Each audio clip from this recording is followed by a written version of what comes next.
नियम बना लो, जैसे कई माताओं का नियम रहता है, मेरा व्रत है, मैं दूध पर 1 गिलास दूध पर व्रत करूंगी, मैं नंगे पैर चलूंगी, मैं ये व्रत करूंगी, मैं व्रत करूंगी। मैं बेटा बेटियों से कहूंगा, नवयुवक बच्चों से कहूंगा, अगर आप कंपटीशन एग्जाम में बैठ रहे हो, अपनी पूरी मेहनत करो, पूरा परिश्रम करो, रात दिन एक करो और लगे रहो, और 9 दिन तक नवरात्रि में 9 लाल फूल की 9 पंखड़ियां या 9 कोई भी चावल लाल कलर में कर कर, कुंकुम में कर कर, अगर माँ जगत जननी के मंदिर में नहीं जा सकते, वहां भीड़ रहे, तो शिवलिंग की जो जलाधारी है, जहां पानी गोल घूमता है, इस जलाधारी पर कहीं पर भी नवरात्रे में 9 दिन तक या तो लाल फूल की पंखड़ी 9 या 9 चावल के दाने लाल कलर कर कुंकुम में, लाल चंदन में उस स्थान पर चढ़ाना प्रारंभ करो। 9 दिन के बाद तुम्हें 15 दिन और निकलेंगे, उसके बाद तुम्हें खुद लगेगा कि तुम्हारी जॉब, तुम्हारी नौकरी तुम्हारा बाबा ने लगाया है। शक्ति का बल, परिश्रम जरूर करना, मेहनत जरूर करना, रात दिन पढ़ाई एक साथ करना और अपने परिश्रम को नहीं छोड़ना, मेहनत जरूर करो और साथ में ये प्रयोग भी करो नवरात्रि का। देखो शिव और शक्ति का बल तुम्हें प्रसन्नता देता है कि नहीं देता। शिव शक्ति का बल हमें प्रसन्नता देता है कि नहीं देता।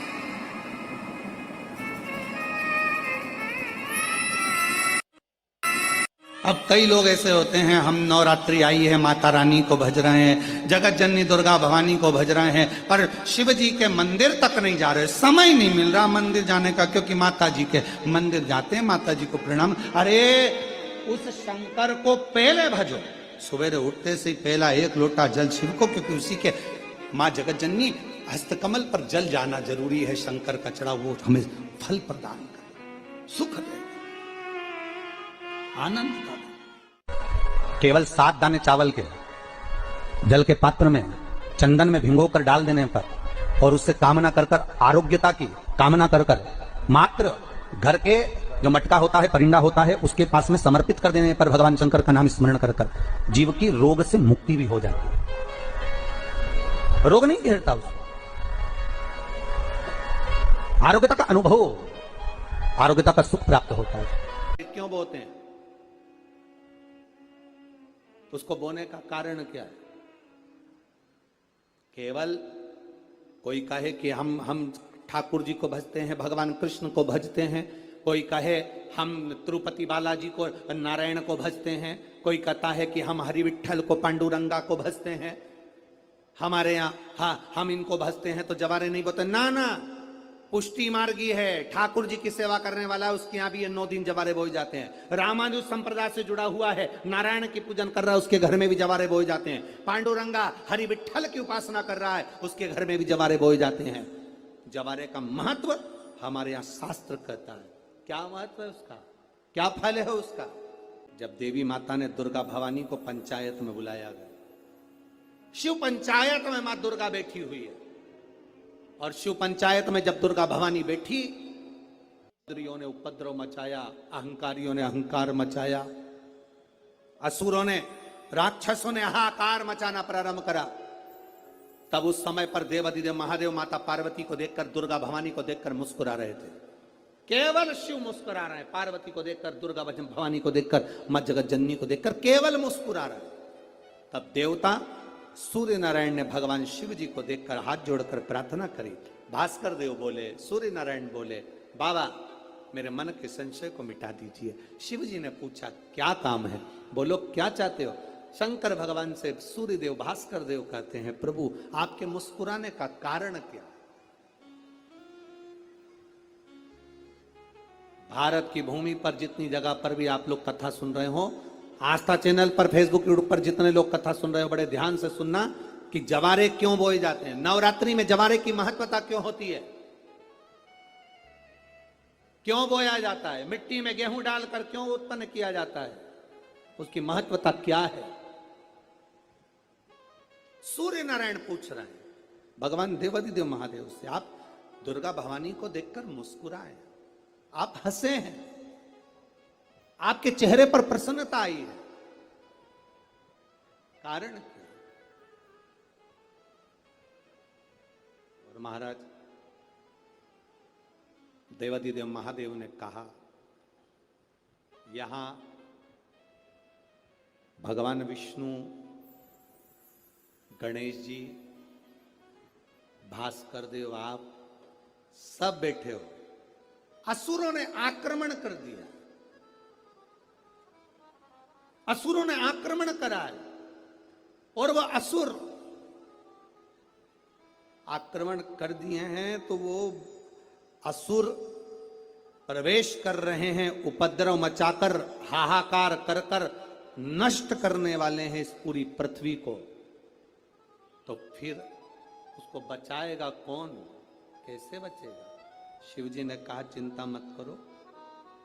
दुर्गा ने अपने केश का स्मरण किया, एक केश को माता पार्वती जी ने अपने हाथों से छुआ, छूते ही एक कुंड में सुंदर जवारे उत्पन्न हुए हैं। जब तक वो जवारे बड़े नहीं हो जाते, जब तक वो जवारे थोड़े प्रबल नहीं हो जाते, तब तक एक भी असुर प्रवेश नहीं कर सकता, हाहाकार नहीं मचा सकता और अंदर आ नहीं सकता। शिव महापुराण की कथा कहती है जवारे जिसके यहाँ बोए जाते हैं, जवारे का, आप लोग कहते हैं कहीं पर देवी जी बैठी हैं, किसी के यहाँ मिट्टी की मूर्ति आई, 21 फीट की, 41 फीट की, 15 फीट की, 10 फीट की, 25 फीट की देवी जी की प्रतिमा स्थापना हुई। लोग कहते हैं हम देवी जी का दर्शन करने जा रहे हैं, दुर्गा जी का दर्शन करने जा रहे हैं। शिव महापुराण की कथा कहती है वो दुर्गा जी का दर्शन नहीं, देवी का दर्शन नहीं। नवरात्रे में जहां जवारे बोए जाते हैं वहां मात्र आप पांव रखते हैं तो अपने घर में से क्लेश दूर हट जाता है, अहंकार दूर हट जाता है, अभिमतता दूर हट जाती है, तकलीफें दूर हट जाती है। जिसके घर में जवारे बोए जाते हैं वहां से अहंकार, काम, लोभ, आसक्ति, वासना, तृष्णा और दुख, तकलीफें दूर हट जाती है। तो जवारे का मूलता तत्व आनंद सुख।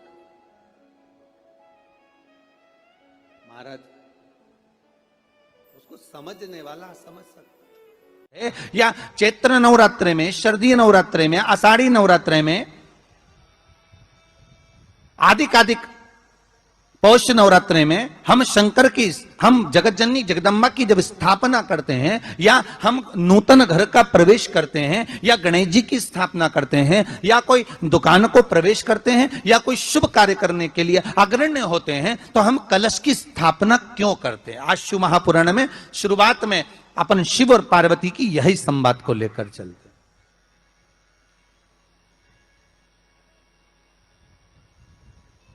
आखिर कलश में ऐसा क्या है? कलश के अंदर आखिर ऐसा क्या विराजमान है कि 33 कोटि देवता उस कलश के अंदर आकर बैठ जाते हैं? महाराज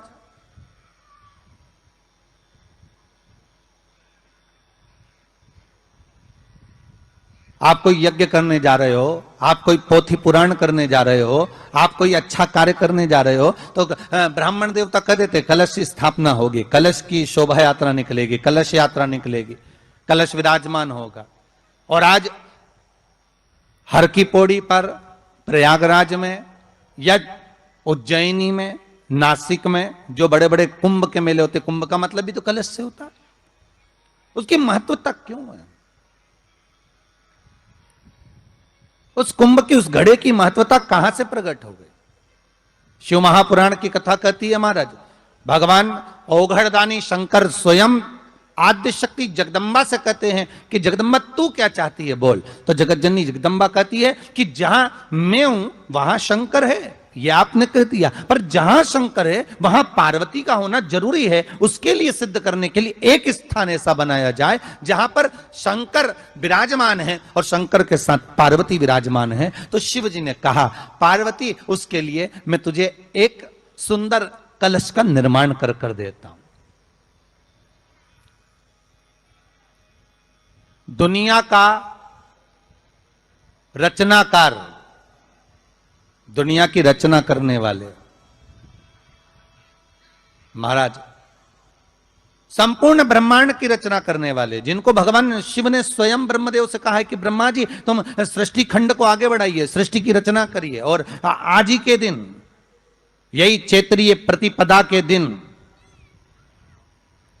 यही इसको कहते हैं नया संवत्सर, नया वर्ष। हिंदू धर्म में क्यों कहा जाता है? आज ही के दिन ब्रह्मा जी ने महाराज सृष्टि की रचना करना प्रारंभ करा था। आज ही के दिन भगवान शिव और ब्रह्मा का संवाद हुआ था। सीधे भगवान शंकर ब्रह्मदेव के पास जाकर बोले थे, हे ब्रह्मदेव, आप सृष्टि की रचना करिए। तो ब्रह्मा जी ने पूछा था, सारे नक्षत्र आपने बनाए, सारे दिन आपने बनाए, सारी घड़ियां आपने बनाई, सारा पल आपने बनाया, मनुष्य की श्वास गिनती, काउंटिंग, अर्थात मनुष्य के शरीर की रोमा, आज ही के दिन, यही चैत्रीय प्रतिपदा के दिन, यही इसको कहते हैं नया संवत्सर, नया वर्ष। हिंदू धर्म में क्यों कहा जाता है? आज ही के दिन ब्रह्मा जी ने महाराज सृष्टि की रचना करना प्रारंभ करा था। आज ही के दिन भगवान शिव और ब्रह्मा का संवाद हुआ था। सीधे भगवान शंकर ब्रह्मदेव के पास जाकर बोले थे, हे ब्रह्मदेव, आप सृष्टि की रचना करिए। तो ब्रह्मा जी ने पूछा था, सारे नक्षत्र आपने बनाए, सारे दिन आपने बनाए, सारी घड़ियां आपने बनाई, सारा पल आपने बनाया, मनुष्य की श्वास गिनती, काउंटिंग, अर्थात मनुष्य के शरीर की रोमावली, ये सब आपने निश्चित करी है।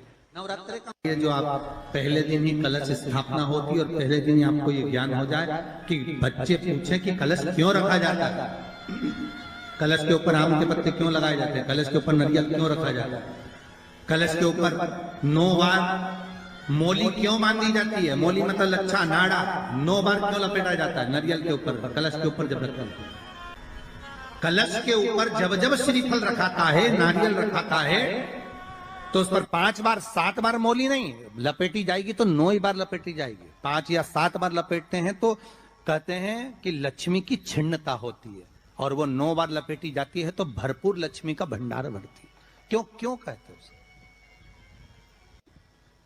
भगवान कुंभ का निर्माण कर रहे हैं, भगवान कलश का निर्माण कर रहे हैं, और भगवान स्वयं ब्रह्मदेव कर रहे हैं कि आप ऐसा निर्माण कर दो जिसमें 33 कोटि देवता स्वतः विराजमान हो जाए। तो भगवान ने उस कलश का निर्माण कर दिया। अब कलश का निर्माण करा तो स्वयं भगवान ब्रह्मदेव बोले, प्रभु इस कलश के अंदर मेरा स्थान कहां है, मेरा स्थान कहां है?